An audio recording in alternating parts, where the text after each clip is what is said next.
Selamat malam teman-teman. Mohon maaf pada hari ini hanya sempat membuat konten untuk yang malam hari. Siang tadi nggak sempat buat karena dalam perjalanan ke kota lain. Jadi pada malam hari ini tetap menanggapi dari request atau pertanyaan dari saudara kita yang bertanya, diantaranya, Empu, bolehkah Mandau ini dimiliki oleh suku lain? Sebenarnya pertanyaan ini sudah Empu jawab banyak sekali di situ tentang masalah Mandau. Mandau ini sebenarnya boleh dimiliki siapa saja, jangankan orang kita Indonesia, luar negeri seperti saudara kita Malaysia, Brunei, Sabah, Sarawak dan lain-lain, orang bule aja boleh memiliki Mandau, nggak ada larangan. Allah, Empu, kan nggak boleh, itu senjatanya orang Dayak. Benar, pemilik sah adalah orang Dayak yang punya, tetapi dalam kenyataannya orang luar juga boleh memiliki ketika mereka senang mereka kagum, mereka kepingin memilikinya, itu nggak ada larangan. Ketika si pemilik, umpamanya kayak Mandau yang Empu buat, Empu mau memaharkannya, nggak ada masalah.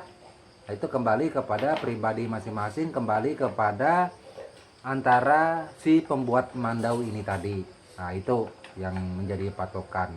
Salah satu buktinya Mandau ini kan banyak dibuat atau termuat di dalam buku-buku oleh karangan orang luar.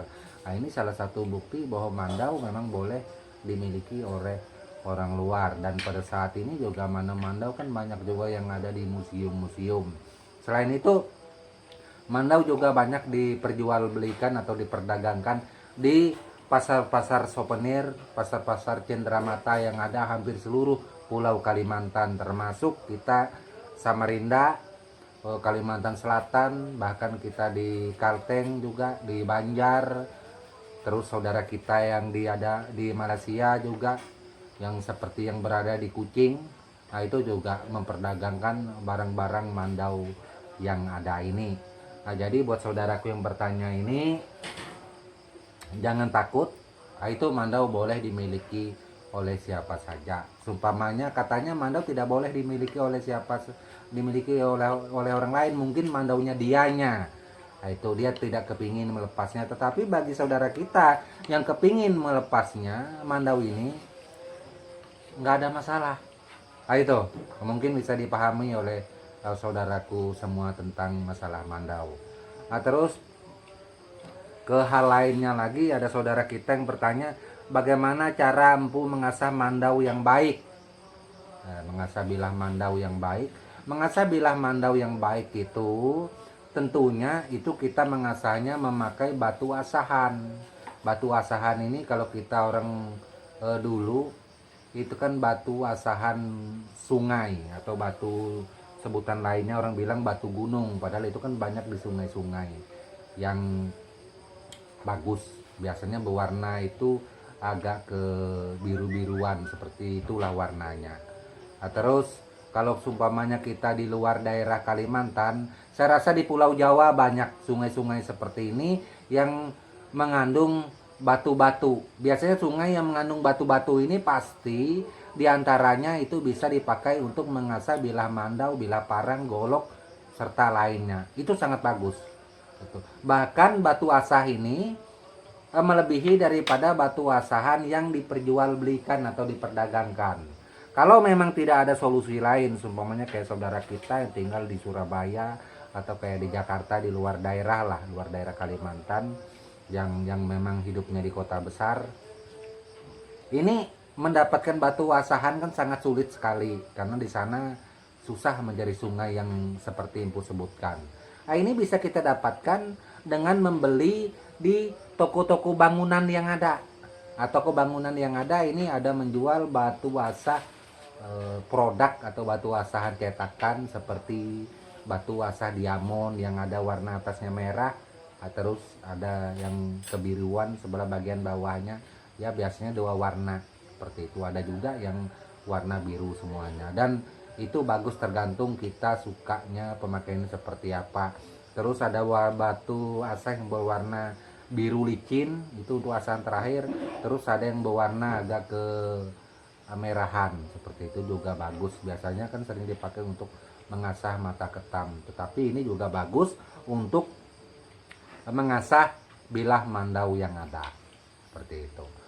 Dan satu lagi pertanyaan dari saudara kita, yaitu bagaimana tata caranya Empu merawat mandau, bilah mandau agar tidak berkarat. Nah, ini juga pernah Empu jawab sebenarnya. Itu hampir semua pertanyaan yang ada ini, bukan hampir, semua pertanyaan ini pernah Empu jawab. Cuma sayangnya ketika saudaraku menonton video yang ada di konten Empu, saudaraku hanya menonton satu video. Coba tonton video, sumpamanya ada unek-unek di kepala pertanyaan, kita klik bagian channel itu, bagian video, scroll. Karena video saya pada saat ini sudah 500-an lebih. Ada di sana semuanya. Tapi Empu bingung sih judulnya apa. Nah, kalau masalah judul Empu juga bingung. Karena video Empu ini banyak sekali, Empu tidak mengamati satu persatu. Tetapi itu memang sudah ada. Cara untuk merawat bilah mandau bisa paling termurah, sumpamanya kita dalam beberapa hari atau berapa minggu sekali ketika kita mencabutnya, kita melihat ada sedikit kayak semacam karatnya, pakai minyak makan juga boleh, pakai oli juga boleh, pakai minyak mesin slenger mesin jahit itu juga boleh. Pokoknya jenis minyak-minyakan itu juga itu boleh dipergunakan untuk dipakai pada bilah mandau agar tidak berkarat. Caranya kita taruh di kain seperti ini, kain lap. Kita tumpahkan minyak gitu sedikit seperti ini. Empu kasih contoh mandau kecil seperti ini.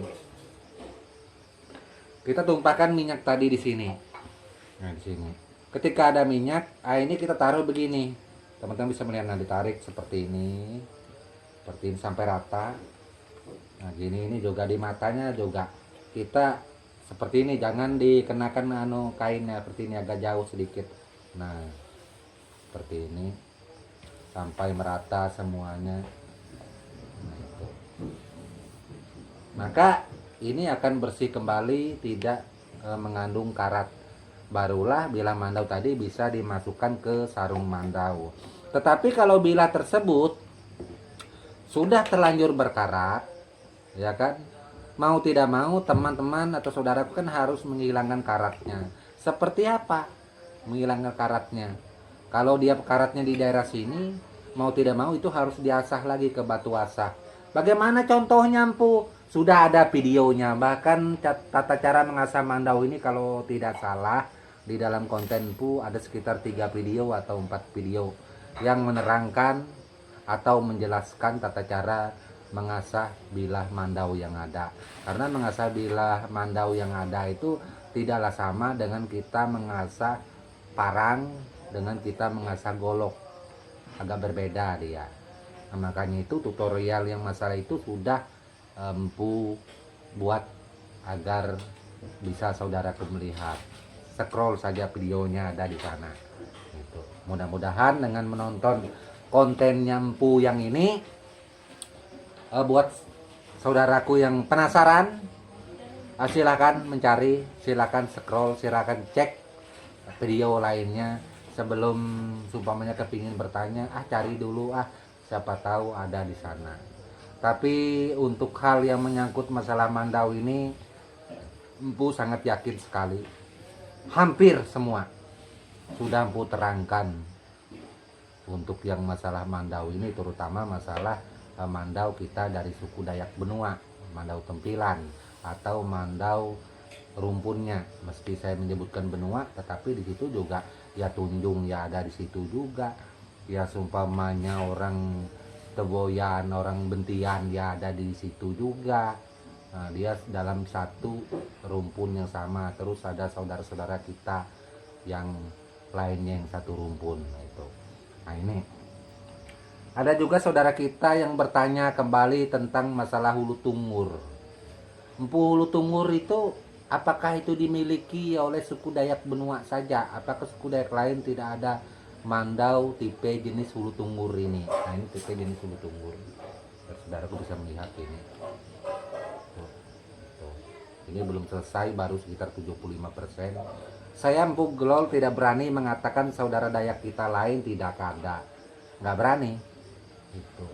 Memang yang saya tahu Ulu Tungguru ini memang kebanyakan ada pada kita suku Dayak Benua, yang umumnya sering dipakai oleh benua bagian Kecamatan Tanjung Isui atau sealiran Sungai Ohok, termasuk juga Bongan, termasuk juga Jelau.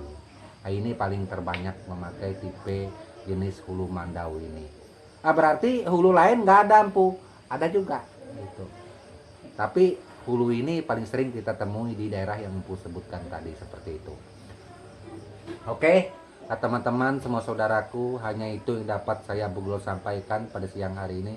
Semoga saja ini berguna, bermanfaat selalu untuk semuanya, dan mohon maaf kalau ada kata yang salah. Tak lupa akhir kata saya ucapkan salam budaya dan tabik selalu untuk kita semua. Amin.